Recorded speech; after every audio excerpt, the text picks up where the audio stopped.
और प्रणाम, राधे राधे। आप लोग देख रहे हैं फ्यूचर परफेक्ट टेंस में दो क्लाज बनाने के नियम। तो पहचान तो आप लोगों को एक क्लाज में बता दिया गया, उसकी कोई अभी ज़रूरत नहीं है। और एक क्लाज में कौन सी सहायक क्रिया किस कर्ता के साथ लगती है, कौन फार्म लगता है, उसके बारे में भी बता दिए हैं। अब तो दिक्कत नहीं होनी चाहिए। चलिए फ़िलहाल हम लोग सूत्र से देखते हैं कि इस टेंस में दो वाक्य एक साथ में पाए जाते हैं और वो भी दो टेंस में। तो पहला टेंस है फ्यूचर परफेक्ट टेंस और एक प्रेजेंट इंडेफिनिट टेंस है। अगर ये मालूम रहेगा तो आप लोग आराम से समझ सकते हैं।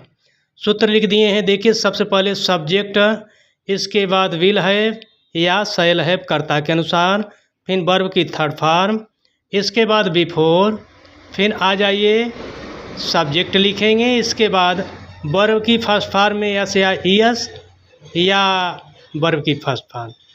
तो आपका एक वचन कर्ता यहाँ पर रहेगा ही, सी, इट या किसी का नाम। तो आप मुख्य क्रिया की पहली अवस्था के अंत में यस या ईएस जोड़ेंगे और बहुवचन कर्ता रहेगा तो आप नहीं जोड़ेंगे। तो चलिए देखिए उदाहरण। डॉक्टर के आने से पहले रोगी मर चुका होगा।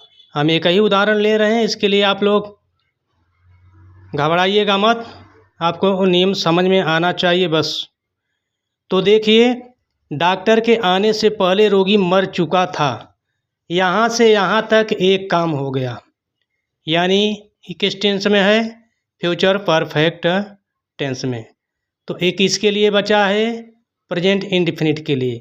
कर्ता क्रिया, कर्म नहीं है, फिर कर्ता क्रिया, इसमें भी कर्म नहीं है, कहाँ मरा है।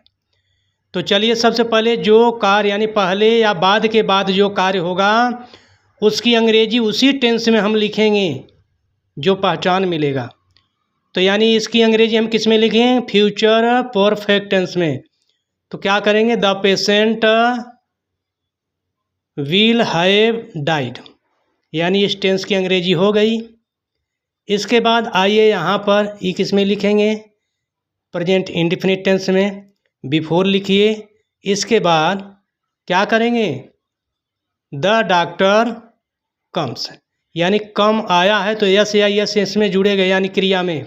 ध्यान दीजिएगा। चलिए दूसरा उदाहरण देखिए। मेरे आने से पहले वह स्नान कर चुका होगा, यानी मैंने तो पहले ही बता दिया कि पहले या बाद के बाद जो कार्य समाप्त होगा उसकी पहचान के अनुसार उसकी अंग्रेजी उसी टेंस में लिखेंगे। तो इतने की अंग्रेजी आप किस में लिखेंगे? फ्यूचर परफेक्ट टेंस में। तो एक इसके लिए इतना बचा है प्रेजेंट इंडेफिनिट टेंस के लिए। तो आप लोग कमेंट करके बताइएगा कि इसकी अंग्रेजी क्या होगी। कर्ता क्रिया सब लगा दिए हैं, कर्ता क्रिया, कर्म नहीं है, कर्ता क्रिया, इसमें भी कर्म नहीं है। तो समझिएगा। धन्यवाद।